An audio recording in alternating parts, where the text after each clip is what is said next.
Okay, we're going to start. Welcome, everyone. This is the 2024 Tompkins County Budget Forum, which we hold every year as part of our expanded budget committee process, and we want to thank everyone for coming tonight.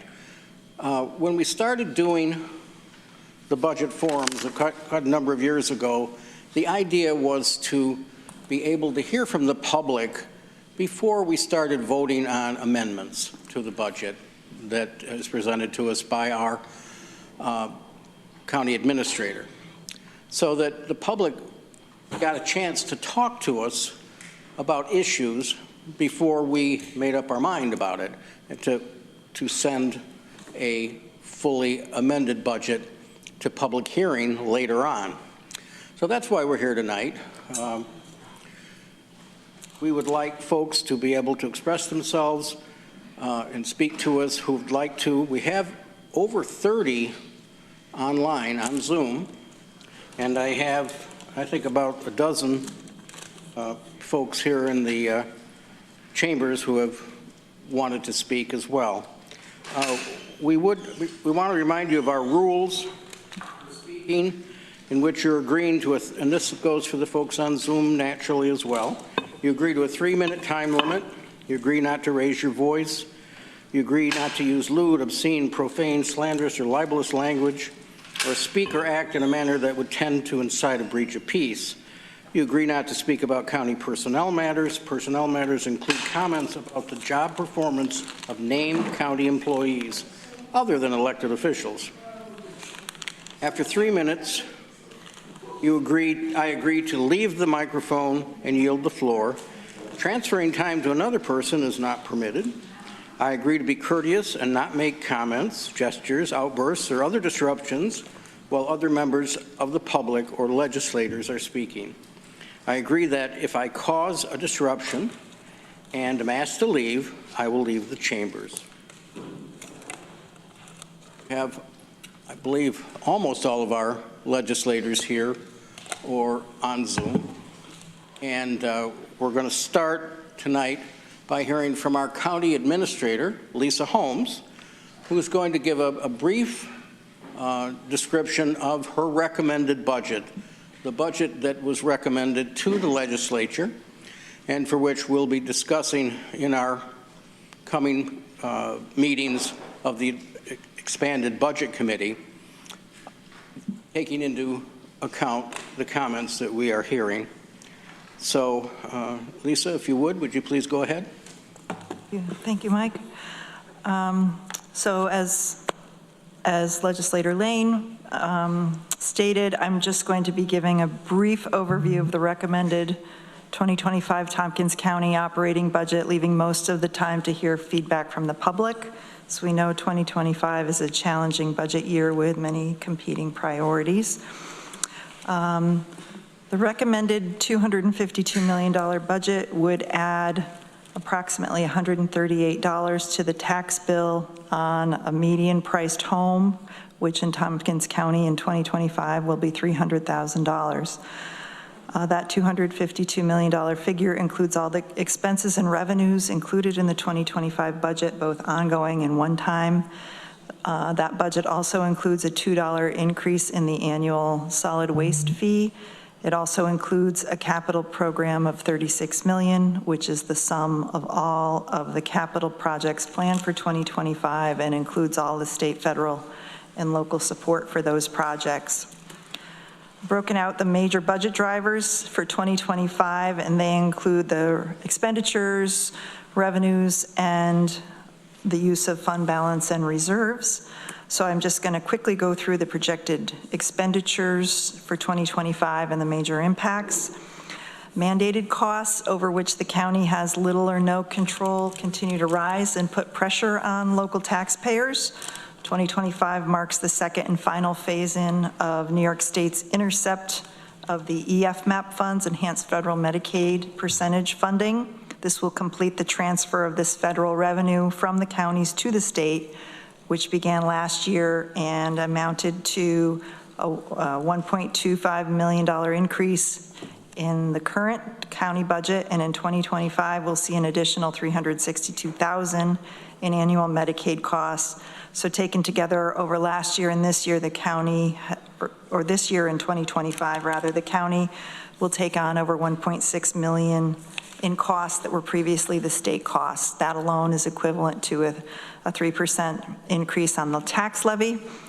We're seeing increases in the DSS mandates for childcare due to the expansions in eligibility enacted by New York State, coupled with increases in rates paid to providers. So we're going to see an increase of about $606,000 in 2025 for childcare costs. And in safety net, we're estimating a net decrease of $434,000 in safety net based on the trends we've been seeing. Another mandate that we're seeing is under Criminal Procedure Law 730. Counties pay 100% of the cost of specialized inpatient treatment to rehabilitate individuals who've been deemed incompetent to stand trial. We're seeing more of these 730 orders from judges more frequently, and in the last few years, Tompkins County has incurred an additional $1 million in psychiatric expenditures annually. We are recommending a phase-in over the next 3 years, about $300,000 per year, utilizing some reserve funds in the meantime so as not to impact the tax levy too much in 1 year. We are also adding an ongoing $330,000 to the mandate contingency fund in anticipation of additional expenses in these areas that we know will be spent regardless for these mandate costs. We're experiencing increases in labor costs. All of our collective bargaining agreements with the county's respective bargaining units are in place for 2025, and the salary costs are estimated to grow by $2.6 million in the 2025 budgets. And fringe costs are estimated to grow by $1.1 million, in large part due to increases in health insurance costs. The Greater Municipal Health Consortium is budgeting for a 14% rate increase in 2025, which is the first double-digit rate increase since the consortium began in 2011. The 2025 recommended budget supports the investment in capital infrastructure to meet the county's space management, IT, energy, fleet, and other needs. This slide goes over the capital program, including various projects at the airport supported largely with federal funds, Center of Government Development, radio equipment replacement for the Department of Emergency Response with the expectation of state grant funds, IT infrastructure and maintenance, schematic design for a new public safety building in the future, and recycling and materials management infrastructure upgrades. And we've since had some further discussion in the areas of broadband, emergency shelter, facilities, green fleet, and highway machinery. These particular projects were noted as over target requests this year to spur further discussion on those needs. On the revenue side, sales tax, the sales tax provides most of the county's non-property tax revenues, and we've seen stagnant performance in sales tax revenues so far in 2024, with January to June revenues lagging 11% below where we'd expect them to be at half of the year. Given this, we've estimated that in 2025, the actual sales tax receipts will be $43.2 million using the 2023 actual sales tax receipts. That's slightly lower amount than what we budgeted for in 2024. Aside from sales tax, other revenues remain mostly stable, including casino revenues. We are increasing our interest income projection, and we're also, as I'd said, expecting a $2 increase in the annual solid waste fee in 2025. The final category that's impacting the 2025 budget is the county's fund balance and reserve status. Much more to say here, but the nutshell version of this is that the use of fund balance in 2025 for one-time and multi-year over-target requests and capital projects would cause the county to fall below the minimum fund balance by policy. As a way around that, county administration has identified about $3 million in ongoing debt service for capital projects in the annual operating budget that can be paid for using our debt service reserve. That will free up $3 million in the operating budget to cover one-time and multi-year over-target requests. This will be for 1 year only, and it's put limitations on the number of one-time and over-target requests we are able to approve for 2025. So in summary, the recommended budget for 2025 is balanced by a property tax levy of $55.7 million, which constitutes an increase of 4.34% over 2024. This is below the calculated tax cap of 4.45%.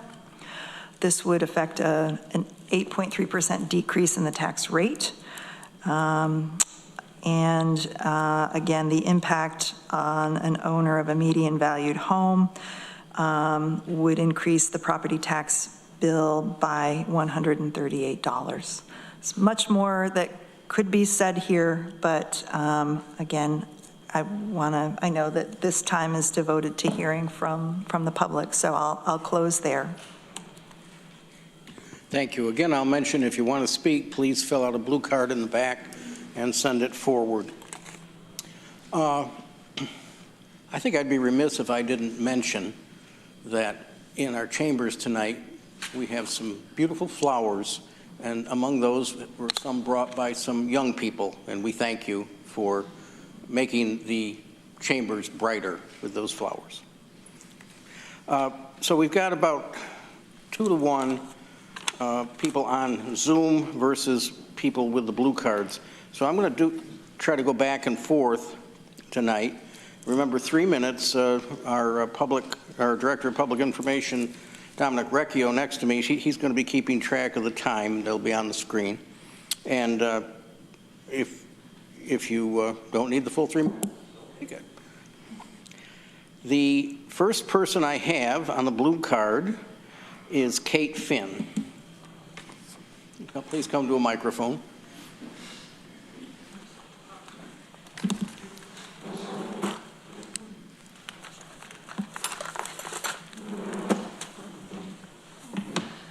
Hi, I'm Kate Finn. Tip it down. Okay. And thank you for the presentation. It really is kind of sobering because there's a lot of fixed parts to this thing that I'm, of course, not as familiar with as you. And I guess I'm here just to talk about values, which I know are an important part of your deliberation. And in my estimation, the most important way we can be prioritizing where the cuts will be and where they will be saved, instead of across the board percentage, I would really like to have human services be prioritized over capital expenditures. Maybe we can delay some of our capital expenditures in order to prop up and support our employees, and also the services of agencies that serve the human population of our county. I'm thinking specifically also, like say, of the library, and maintaining that as a community resource. It's now involved in things much larger than just being a community center for book sharing. They're doing good work in the opioid epidemic education and providing access to Narcan to the community. Those are the kind of things that save lives, and I would really like to see those prioritized. Thank you. Thank you very much. Now let's go to someone on Zoom. Next we have Andy Gladstone. Andy Gladstone, please.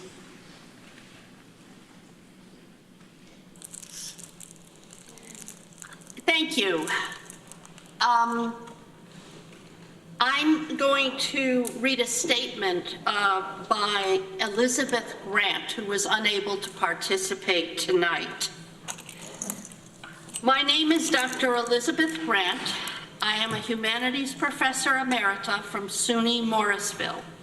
In September 2017, I started volunteering 2 or 3 days a week at Tompkins County SPCA, working primarily with canines. At the start of September 2018, the director fired me for objecting to the euthanasia of a very good dog. I suggested that volunteers be consulted about their knowledge of dogs under consideration for euthanasia. When a letter writing campaign was initiated last February, I wrote a letter to the SPCA board detailing my firing and expressing my concern that volunteers don't have a voice. After the Ithaca Times article, the board vice president contacted me. We spoke on the phone for more than an hour about my experiences as a volunteer and my firing for wanting to have a voice. I was no anonymous whistleblower, and my claims were not baseless. The board vice president then contacted Sonia Gonzalez, a former 3-year excellent employee valued by her coworkers and loved by the animals. Sonia had questioned some of the director's policy and became the object of a bullying and intimidation campaign until she was forced to quit. Sonia, also not an anonymous whistleblower, had a lengthy conversation with the board vice president. Sonia's claims of abuse were hardly baseless. Given the SPCA board members do not work or volunteer at the shelter, it is appalling that after their investigation into charges of mismanagement, they concluded that the claims coming from both volunteers and staff are baseless. The director's leadership model is that of a hierarchy with him at the top and no room for discussion or questions. I both want the animals to get funding for their care and hope that the county can in some way get changes made to this organization that is run contrary to Tompkins County's list of values and principles. I realize this is the job of the board of directors, but they are clearly not doing their job. Dedicated volunteers and staff should not be afraid to speak up when their ideas do not conform to the directors. There should never be campaigns of bullying and intimidation. Thank you. Thank you very much.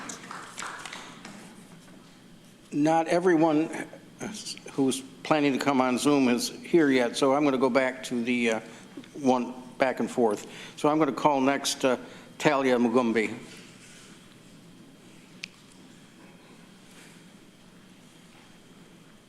And by the way, if I pronounce your name wrong, I apologize and just correct me.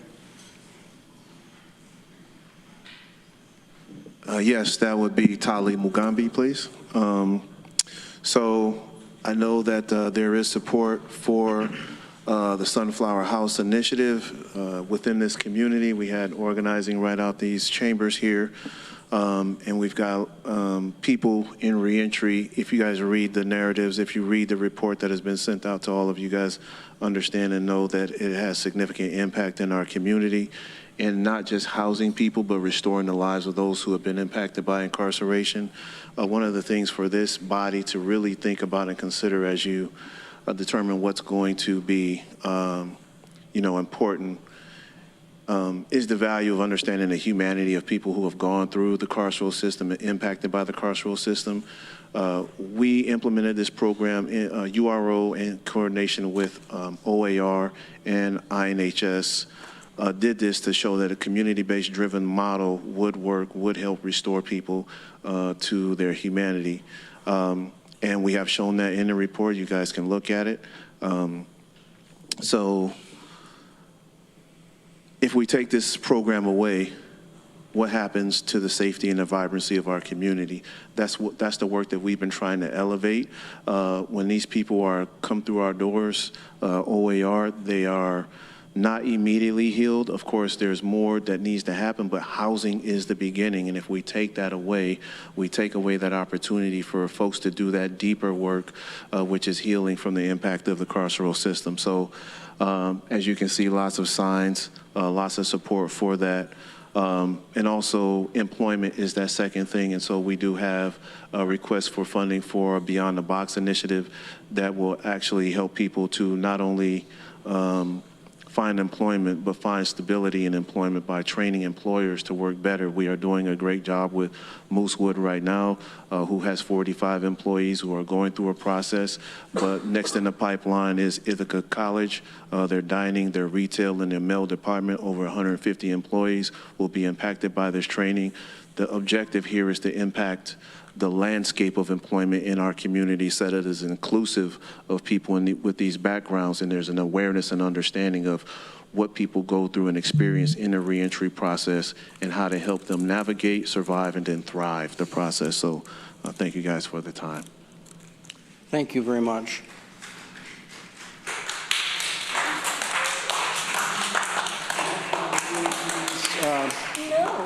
Zachary Wynn next on Zoom. Good evening. Can you hear me? Yes, we can. Go ahead, Zach. I'm speaking to encourage you to adopt the budget with a 2% increase and not to adopt the budget with a 4.34% increase. Your constituents are being crossed by the tax burden placed upon them by the county. You're breaking up a little bit on us. Get closer to your speaker. The audio is breaking up a little. Assessments of homes are outrageous. That's better. They do not reflect their actual value. I know a person who, despite working 60 hours a week, recently had to take out a loan to pay back taxes and keep their property from being seized. The home has seen its assessed value increase by tens of thousands of dollars over the last few years, despite being in a state of severe disrepair. The current fiscal path of the county is unsustainable and is affecting the quality of life of your constituents. Please focus on funding critical services like the Sheriff's Department, District Attorney, and road maintenance. Any funds for non-critical budget items like nonprofits and the Community Justice Center should be withheld. Please provide some measure of relief to the taxpayer. Could you hear that? Yes. Thank you. Thank you for speaking.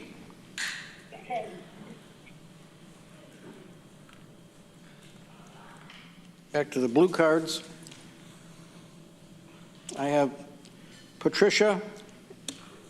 Is it Keel? Yeah, Keene. Okay, thank you. Okay. My name is Patricia Keene, and I'm a 30-year resident of Tompkins County and reside in the town of Caroline. Thank you for the opportunity to speak. I've been a volunteer at the SPCA since August 2022. I watched the SPCA's executive director tell the legislature 2 weeks ago that anonymous surveys are administered to staff and volunteers. I'm here to say that is patently untrue. There has not been even one in the 25 months I have been there. In fact, I have never even seen Jim at the SPCA in those 25 months. I'd asked others if the reason was that my shift was on Sunday. They laughed and said he's not here much any day. Somehow I expected to at least see him on the holidays when volunteers come in so that the working staff can have a day off. When the Ithaca Times newspaper article came out earlier this year, I was told he started showing his face again. I am the person who asked that we have an anonymous suggestion box. I was told in an email by the shelter manager and then Jim himself that the volunteer coordinator is our suggestion box. I wanted a way to report safety concerns that I have seen without tattling on staff or a volunteer. I had received faulty information from staff and did not want to cause any problems for them, but was afraid the result could be a member of the public being bitten. One of us being careless can cause a dog to react, and the dog may then pay the ultimate price. This was the case with Kyle, a dog that was most recently up for euthanasia. In an effort to save his life, I took photos of Kyle from my phone, created a post on social media. I described Kyle as I knew him, briefly explained he was having issues being in the shelter long-term, and would be euthanized if a home was not found. Several people came to the shelter to meet him. Some people called the shelter upset that our no-kill shelter was killing dogs. We were then asked not to discuss sensitive dog information in public or even on the private volunteer listserv. Last week, we received an email copy of a new rule book that all volunteers need to sign by October 7th if they wish to continue in that role. The section entitled Important Boundaries and Euthanasia Decisions led me to resign my beloved volunteer position that very day. I will not be hogtied by rules designed to protect the SPCA's public image. My allegiance is with the dogs. A lot of the public image issues that the SPCA has could be circumvented by calling themselves what they are, a low-kill shelter. They have never been a no-kill shelter. I want to express my appreciation to Chair Dan Klein for questioning the executive director at the budget meeting on the truthful allegations that have been made. It is time for new leadership at our SPCA. Thank you. Thank you for your comments. Go to Zoom. We have Donna Ramos. Donna Ramos. Hi, I'm the new executive director at Tompkins Learning Partners, and in our work providing literacy and language tutoring to adults in Tompkins County who seek U.S. citizenship or high school equivalency diplomas or English language schools that help them with their employment goals and assisting their family with needs. We are seeing a dramatic increase in people seeking our one-on-one tutoring services. And while we partner with many other organizations in the county, we are unique in having a preparation program for citizenship and in providing flexible, free one-on-one tutoring for adults who may not be able to attend classes at other programs or universities due to their work schedules or childcare needs, or in many cases, transportation challenges. And I just have noticed in working with other organizations that we partner with that the needs are dramatic at this point, and we really ask you to consider that these students that we're helping through our program are going on to be employed, to get degrees, to become citizens, in many cases to give back to the community through volunteerism and translation services, and really become contributing members of our Tompkins County community in the way that they hope to and dream of. And I welcome anyone to come by and just see the impact that our tutors have on the people that they're working with and the profound relationships that develop. So I know you're facing hard decisions here, and I ask you really to prioritize the people and needs of the adults and children and families in our community who are struggling right now. So thank you for all that you do and for the opportunity to speak at this forum. Thank you for your comments. We appreciate it. In chambers, I have, is it Jordan Clemens? Clemens, sorry. Sometimes the writing isn't as readable as I wish it were, or I can't read it right. Thanks. Go right ahead. Hello, my name is Jordan Clemens. I'm the founder of an organization called Unbroken Promise Initiative, which addresses barriers to access, education, and equity in underserved communities, with our focus and target area being on the West End. I'm here with my son beside me because we are a 6th and 7th generation of this area, really fighting to address some of the real social constructs and systemic barriers for a lot of people who look like us from the low-income community. I am one of the few directly from and of the community and of this county to overcome a lot of the generational poverty that a lot of my community still has not been able to navigate. I say that to say, when we understanding now in the last 4 years that I have been able to analyze the hard decision-making as it pertains to budget decisions and priorities and agendas and things of that nature, one of the things that I want to bring to the legislators' attention is I'm seeing that there is a real conflict between the people who directly serve the underserved people and or who do direct services and the leadership of respected organizations and or chair of boards. There's a lack of oversight.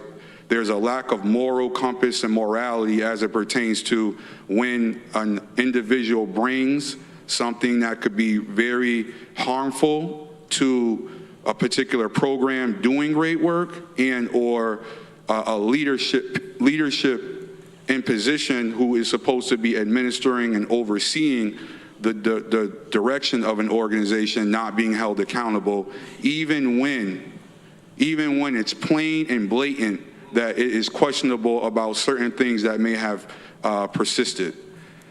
The reason why, with my last minute, why it's important for me to bring this to the attention is because I bring a unique perspective, being from, I have the purview of being able to watch people who run into barriers and walls, who come from and of my community, who have not been able to get past certain thresholds because there is a questionable social construct in place and there is no oversight and no accountability being held at the local level. And so what am I forced to do?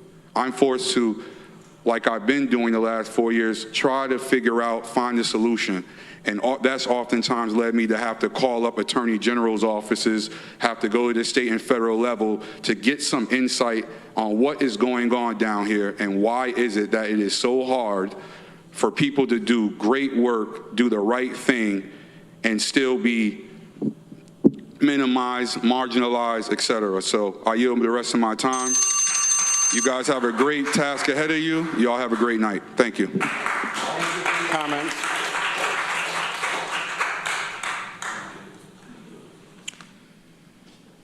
We go to Zoom next.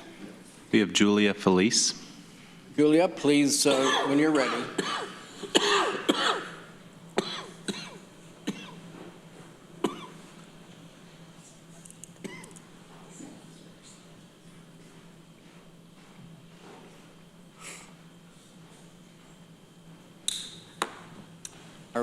Are you hearing us, Julia?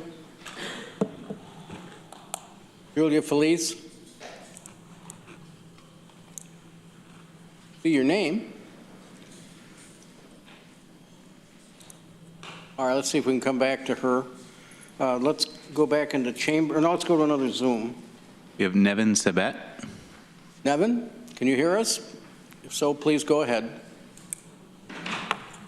Hi, can you hear me? Yes, I can. Okay, thank you very much. My name is Nevin Sabet, and I live in the town of Lansing.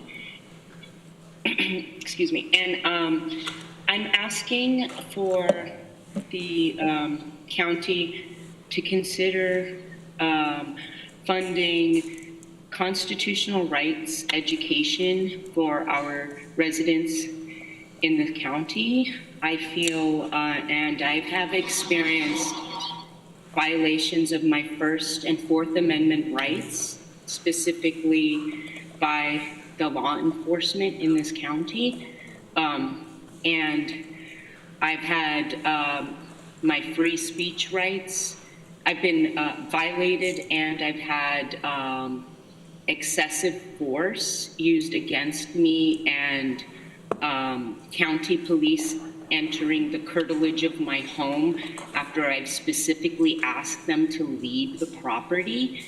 And this happens regularly. And I'm just finding out myself of what kinds of rights I have under the Constitution. And I'm asking if we can get the law school in town to help, for example, distribute constitutional rights flyers in the county jail, and also educational campaigns in the schools. I don't think it would be that hard to extend the education from the university law school to the citizens so that we can be an informed public and speak reason to many of the law enforcement, not many, but some of the law enforcement who seem to not know the law themselves, these federal laws that aren't even being respected, and there's no way to enforce them without a federal civil rights lawsuit. So I feel that, until that happens enough times, and that would be unfortunate, then it would really be in our best interest to not only inform and educate the law enforcement about our constitutional rights and why it's not a good idea monetarily for the county to violate them, but also there's great emotional suffering when human and civil rights are violated, and nobody in the county can stop these law enforcement employees. So thank you for listening to me, and please consider funding constitutional rights education in the county for all. Thank you very much for your comments. Now we're back in the chambers. And before that, I just want to mention that we do want to ask that you not make even applause for people's comments. Just let them have their time, and you can speak your time as well. We have Claire Concepcion.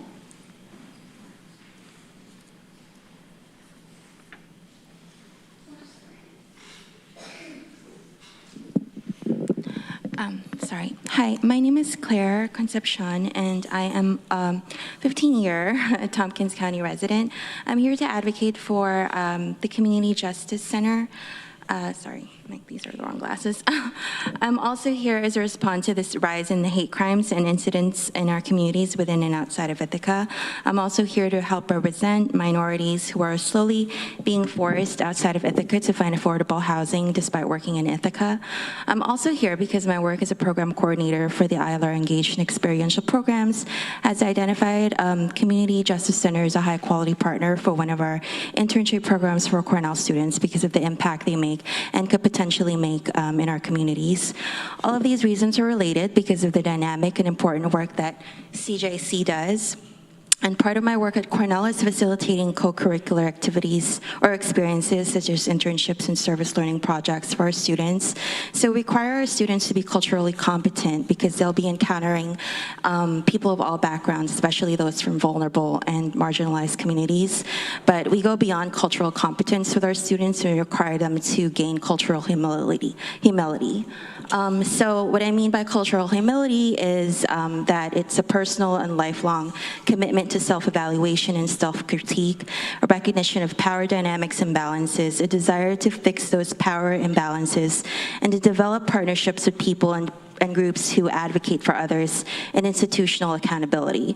So we've had a lot of success in sending our students to do impactful work with organizations all over the world with this kind of preparation. Now, police officers are an integral part of the communities they serve. They also have to have this skill of understanding and interpreting behaviors, actions, and attitudes of people from diverse backgrounds. So CJC's dynamic work that provide culturally responsive officer training, officer wellness programs, and resources and healing sessions, they kind of resonated with me because of this.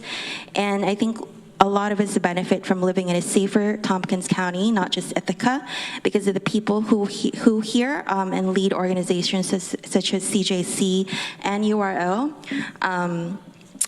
Which is related to public safety and crime prevention. I should say, I didn't realize you'd be here, so I'd advocate for your organization as well. So CJC's work makes an impact beyond what we may be able to measure in the present and needs to be sustained. So. Thank you very much.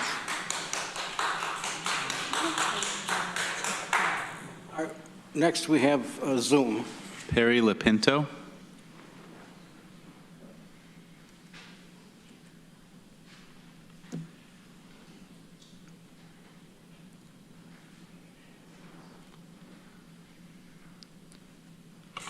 Hello?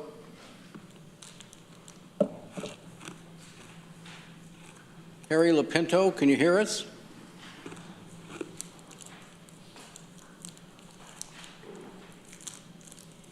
On Zoom, Perry Lapinto? Let's move on. Yep. Sarah DeFrank. Sarah DeFrank, on Zoom.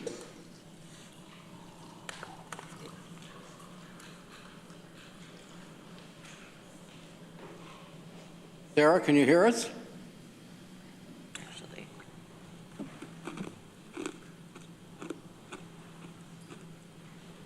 Sarah DeFrank?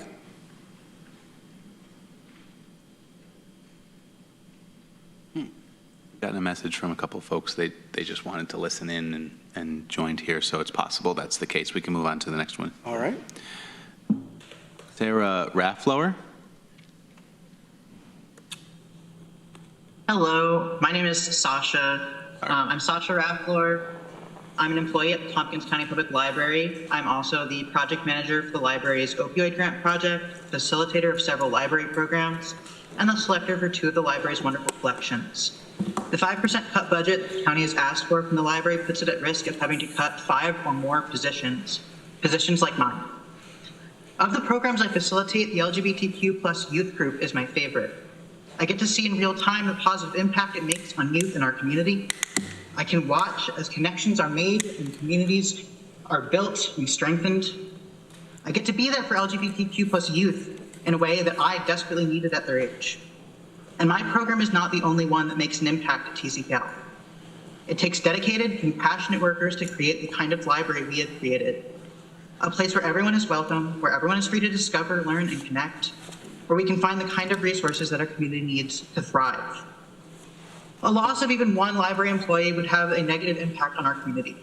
Even when my coworkers have left voluntarily to pursue new paths, they are asked after by our community. They are missed. The kind of programs they ran, their one-of-a-kind skills and interests are lost.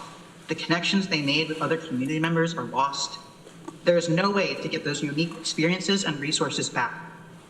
I implore you to heavily consider the kind of impact the loss of people would make on our community, and to foster a budget that puts people first. And that's all I have to say. Thank you.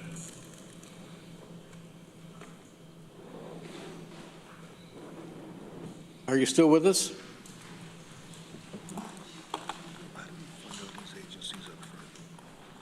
Who are you asking? If Sarah DeFrank was the person. Sarah DeFrank, did you finish? That was Sasha. Sasha. I'm sorry, it was Sasha, excuse me. Sasha, did you finish? That's all I have to say. Thank you. I guess I missed that. Thank you. All right, let's go back into chambers with Dave Sanders.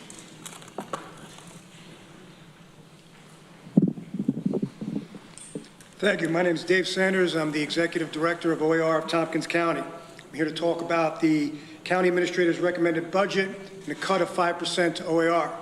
For our budget, there's a cut of 5%, which is $40,000 from our core, but there's also a cut of the Sunflower House program, which would be a total cut of about 16%. I'd like to, well, that at the time when the last 20 months, OER have seen 469 new clients.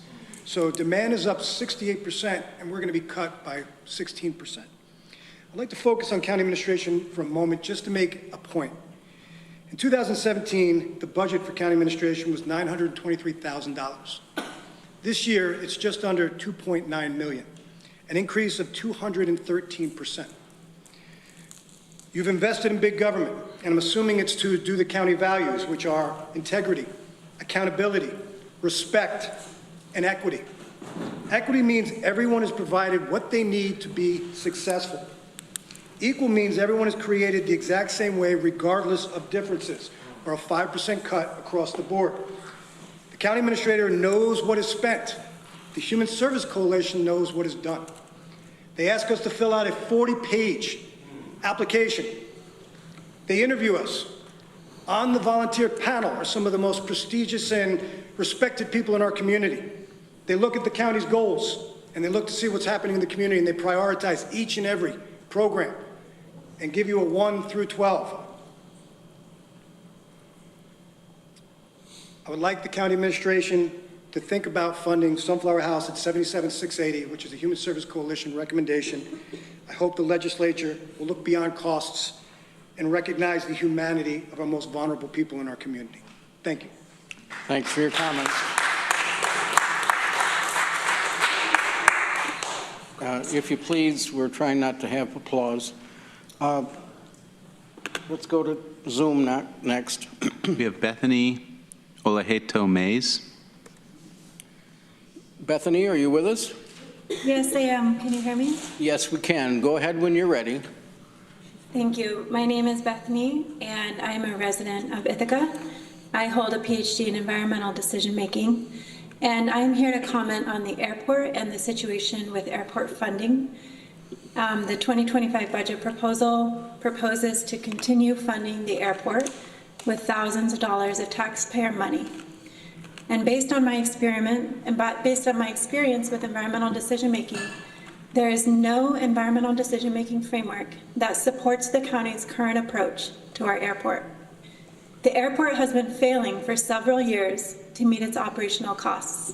It is economically unviable. And furthermore, the customs facility is failing to support itself.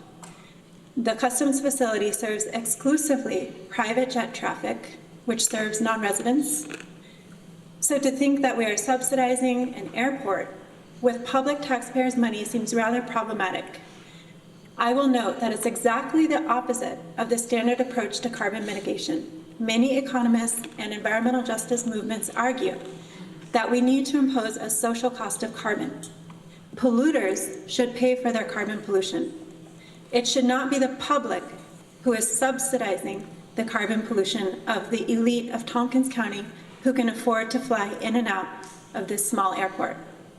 Flying is one of the primary ways that affluent people pollute the world. In fact, if you want to harm the climate and destroy our climate goals, the most effective thing you can do, hour for hour, is to fly by airplane. Not only is Tompkins County supporting an airport which goes directly against our climate goals, but we are also asking public taxpayers to subsidize this polluting behavior on the behalf of the wealthy, which serves primarily the elite sectors of our society and which Cornell is the primary beneficiary of this airport.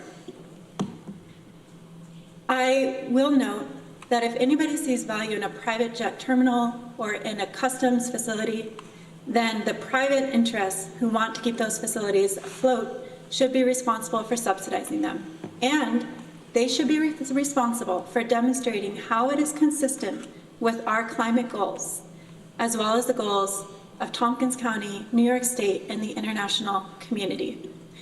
I want to underscore that Tompkins County is currently proposing to spend thousands of dollars on an airport which serves the elite, which most Tompkins County taxpayers cannot afford to use. And we are cutting funding to much needed climate justice initiatives that will serve all of the people in our community, especially those who most need the support from government. I don't know how we are making this decision. I think we need to reassess our commitment to climate justice, to climate goals, and if we're going to spend money subsidizing public transport, please subsidize the kinds of transport that are consistent with a livable planet, a habitable future, and consistent with our climate goals for democratized access to sustainable transportation. Thank you so much. Thank you for your comments. In chambers, let's go to Amanda Kirch-Gessner. Good evening, and thank you. Thanks for allowing us the opportunity to share our opinions on the budget. Maybe you would take some of this to heart. I understand there's many challenges in managing a county budget in a fair and equitable way. However, I want to emphasize that excessive tax hikes are unacceptable for many residents and property owners who are already struggling with increasing costs and existing here in Tompkins County and simply doing business. Instead, I urge that if cuts are to be made to the budget, they must come from the most recently contracted services and the newest department hires, rather than those that directly impact the health, safety, the crucial transportation and infrastructure services that we all rely on to live here. I want to echo what Bethany is saying about the airport. I remember when dozens of us showed up and begged you not to expand a Customs and Border Patrol facility. Cut it out, get rid of it, do what you have to do. Are you ready to listen to us? 5 years ago, we said don't do it. How much have we paid? It's superfluous and we're subsidizing the feds. Moreover, I believe that we could implement greater oversight of the Industrial Development Agency and the abatement process. And I think this is key to helping balance the county ledger more effectively. City Center sold for 50% over market, zero clawback. That was millions of dollars that would have come right back into the Ithaca City School, County, and Ithaca City budgets during COVID. When I asked Anna Kellis what happened, her words, not mine, I don't keep an eye on local issues like I used to, all right? But that's where you guys come in, because you're here. I also want to highlight what Randy Brown said at the last budget meeting, where he suggested that we take a staunch look at reviewing our fund balance and providing a clear explanation of what is currently bonded, what is being bonded to our budget, where those choices are made, how they're made, and I think that is critical for transparency and responsible fiscal planning moving forward. I believe that by focusing on these priorities, we can strive for a budget that is fair, that is sustainable, and is truly transparent. Thank you for considering these points, and I will just share a cute little quote I saw on social media, which said, "The worthy leader is a humble servant," and I will ask you, who do you serve? Thank you. Thank you for your comments. Zoom? Sarah Paradiso. Hello? Hello, can you hear me okay? We can. Would you go ahead when you're ready? Okay. So I'm here about the over-target review process and the challenging decisions you're facing regarding the added resources. As an advocate for food accessibility in our community, I deeply appreciate your commitment to addressing food insecurity in Tompkins County. I am pleased that the Community Food Coalition is slated to receive funds under the proposed budget. These community pantries are vital to the food support network, providing essential services to many in need. However, if the legislature must choose food insecurity initiatives, please prioritize funding food school centers proposed by the Food Bank of the Southern Tier in the OTR process. School food centers provide direct support to some of our community's most vulnerable members, children and their families. By ensuring the students have access to nutritious meals within the school environment, we can directly address childhood hunger, improve academic outcomes, and create a more sustainable foundation for their future success. School food centers alleviate some of the pressure on our community pantries. When children and their families have reliable access to meals through schools, the demand on the community pantries may decrease.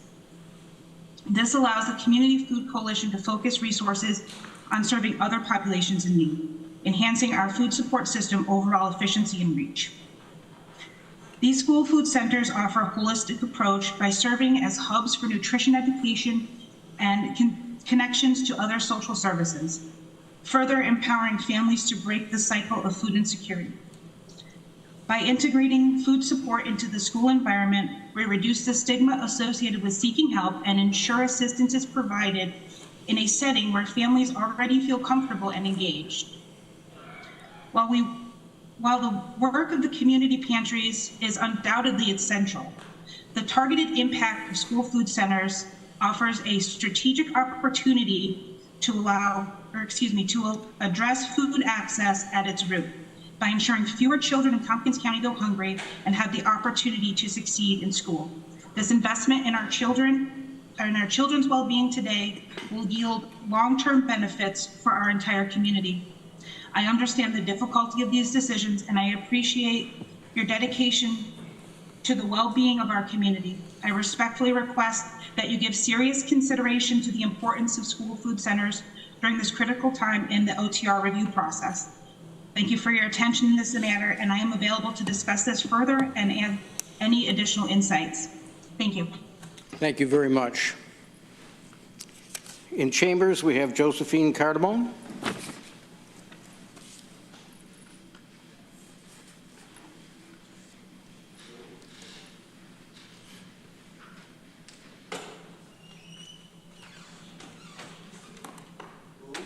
Joey? Joey, it's you. Oh, that's all right. I'm so sorry, but I left the house without my hearing aids. So can you hear me? We're glad to have you here. I can sort of hear myself. Thanks. So I know it's not easy, the job you have of figuring out how to allocate our funds for all the various needs. But those needs might include a person. Well, let me just ask, how many people know someone who has a drug problem Or maybe you know someone that doesn't have housing or has a mental health challenge.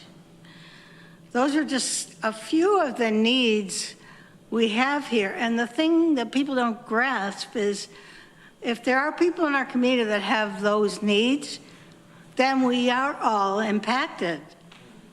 My nephew is an emergency room doctor at the local hospital, and he said more than half of the people that come in and are addressed by the nurses and doctors there are there from mental health crises or drug addiction problems.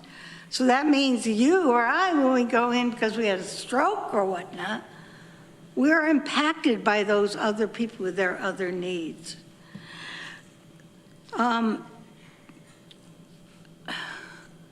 So what do most counties and communities do? I'm pretty sure most of them arrest people and put them in jail. And that keeps them out of sight, out of mind for a little while. But then those people come back, they still have the same needs, and jail did not address those needs. And meanwhile, to be in jail costs this much per day, $317 that we pay for a person to be in jail. And then they come out and they still have the needs that are impacting all of us. Whereas there's human service agencies, quite a few of them, that can address these needs. And no, they can't solve them overnight. It takes a while for someone to get back on their feet if they've had an addiction or mental health or don't have housing or whatnot. But one group I'm pretty well aware of because I'm on the board is OAR, and they make a big difference in terms of housing, drug addiction, mental health, and so does URO. People coming out of incarceration need support. And REACH, medical, someone trying to get off of drugs, they can help provide the medical support those people need. And just to tell you more about OAR, this is how much they cost per day, as opposed to jail. Can you see? It's $15 OAR costs. So if we're trying to save money and take care of needs, we know the one that costs a fraction of this one and actually works. Thank you very much for your comments. On Zoom? Sophia Finn. Sophia, can you hear us? Can you hear me? Yes, go ahead when you're ready. Okay, thanks for the opportunity to speak. I want to echo what a lot of other voices are saying, in that if we are going to meet our goals as a community, we really need to focus on the human services and the good work that that the employees of our county and of these programs are doing to impact and lift up the most vulnerable in our communities. And I really want to encourage the legislators to go forward with the 4.3% levy. And I really hope that you, and as you're deciding on where to allocate funds, you prioritize the people as opposed to the airport or other not as crucial capital expenditures, especially because the airport, because that's, I just want to go off on that for a second because whoever was talking before reminded me, they've been operating in a deficit. If that were any other program, any other area, they would have been slashed by now. Why are we continuing to support and artificially float this just cash sink with public funding. That makes no sense. It makes absolutely no sense. So please invest in our community, invest in the people, and make good decisions with all of our money. Thank you. Thank you for those comments. In chambers, we have Marnie Kirchgessner tonight.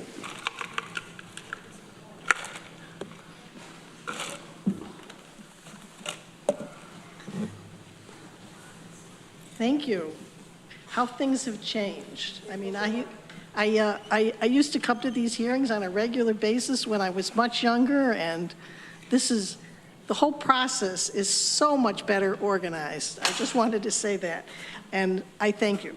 I am here representing two constituencies, the young and the elderly. The most important person in my life is my grandson.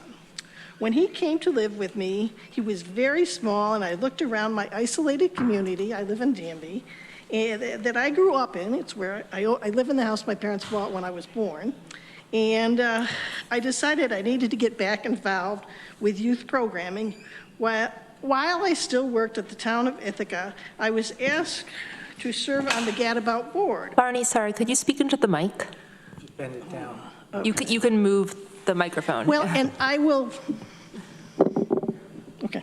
And I can send this to the legislature address, so after I'm done. Anyway, when I worked for the town of Ithaca, I was asked to serve on the Gadabout board. I'm not here in any official capacity. I'm here because I face the same struggles as many native Ithacans. I have limited access to technology in my home, and I still try to stay informed. Life is about choice. You have taken on the responsibility of making choices that define the community. I never understood why Tompkins County needed to have an international airport. Certainly, few, if any, of my peer group requires such a thing. The public was assured that no cost would become a burden of the taxpayer, but that's not true. Meanwhile, important programs for youth and seniors don't appear in the recommended budget. What kind of choice is that?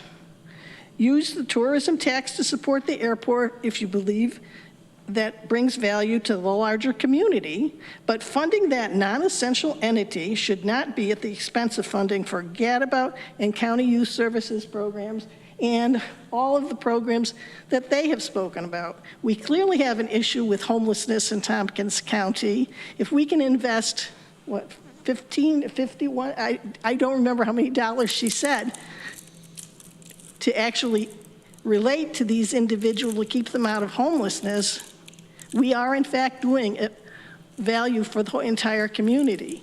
And prior to this, I've got 19 seconds, I was over at the hearing for tax abatements. The through thought on all of this is about gentrification. Airport, gentrification. Tax abatements for rich developed, gentrification. People like me are being displaced from Tompkins County, and that's a choice. Thank you. We appreciate those comments.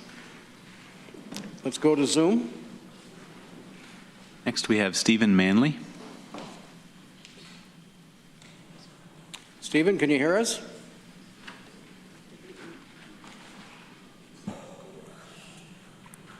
Stephen Manley?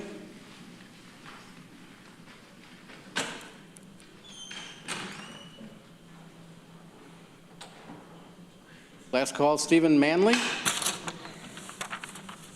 Okay, we'll go back to Chambers. You don't have another Zoom, right? That's correct. Okay, so we're going to go back to Chambers. But before I do that, I've got 3 blue cards left. And if there's anyone else that wants to speak tonight, please, that's in Chambers, please go and fill out a blue card and send it up. Celenda Lourdes? Or Lourdes, I'm sorry. Serinda.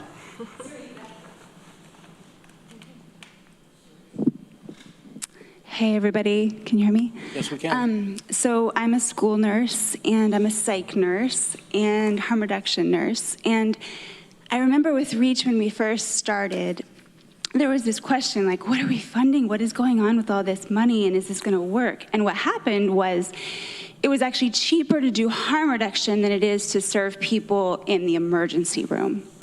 And I really think that this is the same thing. Now, my heart aches for the people that I see in the school district, in the psych unit, who really just needed a house. And they came to us because it's warm and we feed them, right? And it's the lesser of some of the evils that they're juggling themselves through. And then even at schools, right? I'm seeing kids whose families are incarcerated, or parents are incarcerated, or, you know, parents are struggling with addiction or homelessness, and it really shakes down not just to my heart, to those individual lives, obviously, but since you are the budget people, it shakes down financially. You invest in people, you invest in health, you invest in a healthy community, the budget is improved. You invest in just hard numbers, you're gonna see people slipping through the cracks. You have to bring humanity into the budget for the community to survive. And I'm probably preaching to the choir here, but, you know, just thought I would let you all know what I want you to do with the Sunflower Houses. Of course, I want you to keep them funded. Thank you so much. Thank you so much. Caitlin, is it Hortzel?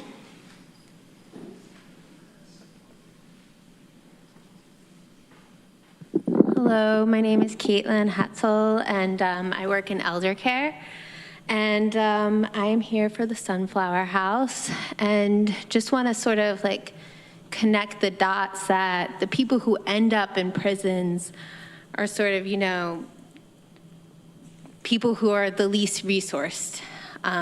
We look at people that are in the fossil fuel industry. Those people aren't going to prison, right? It's the people who don't have anything often. I'm not trying to make a blanket statement, but I think it really is important for us to, well, I guess 118,000 to basically 120,000 is what will make to really show that our community is having a gesture, a symbol about caring, that, wow, it's so crazy talking in front of people. Okay, I have my mind's going a lot of different places right now, and it's harder than I imagined to speak. You're doing fine. But I guess I want to know is like, what is the percentage 118, 241 out of your total budget? Is that 1%? Is that 0.2%? And also, like, could we get that money if we just increase the temperature of this room by 5 degrees, and in the library, in our public buildings, made it a little bit less warm or a little bit less cold? Like, there's places to get the money, let alone what's going on with the airport. I mean, like, this is absurd to think that it's being subsidized. Again, the gentrification, what is happening with the climate, it's not reflective of what real people need. And what people really need is to care for the people that are most neglected. And the people that end up in prison are the most neglected often. Like, they don't have the resources and opportunities that we do. That's why they end up there. They don't have the lawyers, they don't have the funds. And it's just a really small gesture and symbol to say that we care. And just, it's like pennies what they're asking for.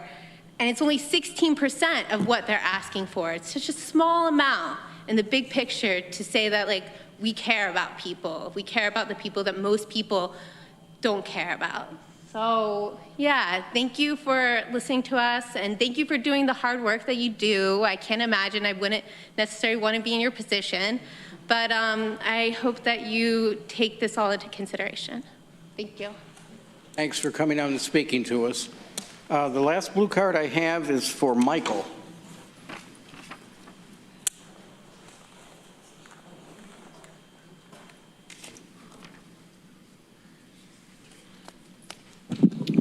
My name is Michael Rhines, and my authority to speak is twofold.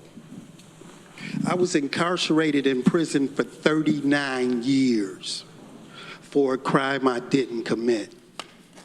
and I got out December 23rd. And now I'm a registered voter. Never voted before in my life. And I know you're talking about money and you're talking about budget, but what's the cost of a human life? See, people in prison, when they get out, so much pressure.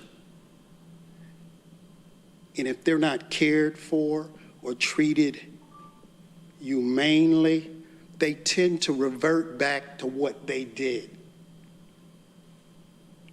Now, how much is your budget worth one human life? So you may think that it's not your life or your family's life, but it could happen to anybody.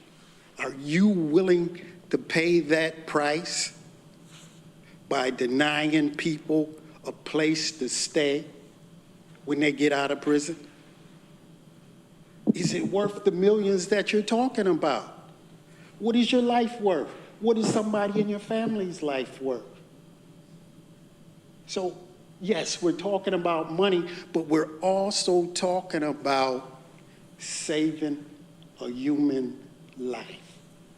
And believe me, I'm an expert on prison. I've been around every kind of person that you can think of. And the majority of them want to come home. They want to do right. But who's supporting them? She said $15. Did you add that into your budget? $15. Is your life or your family's life or anybody's life worth $15? Think about it. This is about public safety.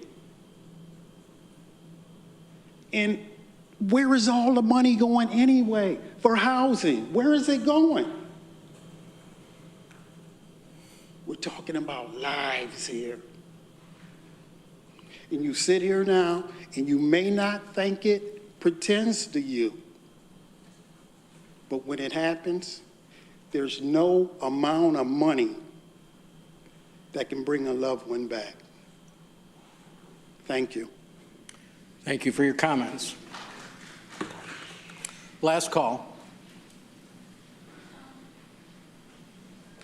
Thank you all for coming tonight. It means a lot to us. We've had years when someone wants to speak. Go ahead. My name is Cara Eaton. I'm a nurse in town. I wanted to speak for my stepson, who's incarcerated right now, and he's in upstate prison, and he's been in and out of the system. And the last time he was out, he had a minor parole violation that was automatic 4 years, and it could have been stopped, but the lack of support in his life at that time.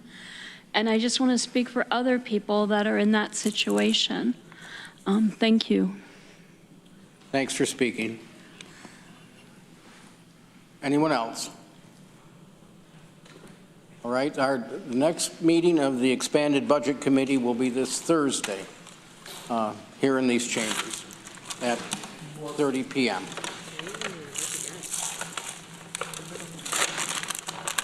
Dominic, thank you.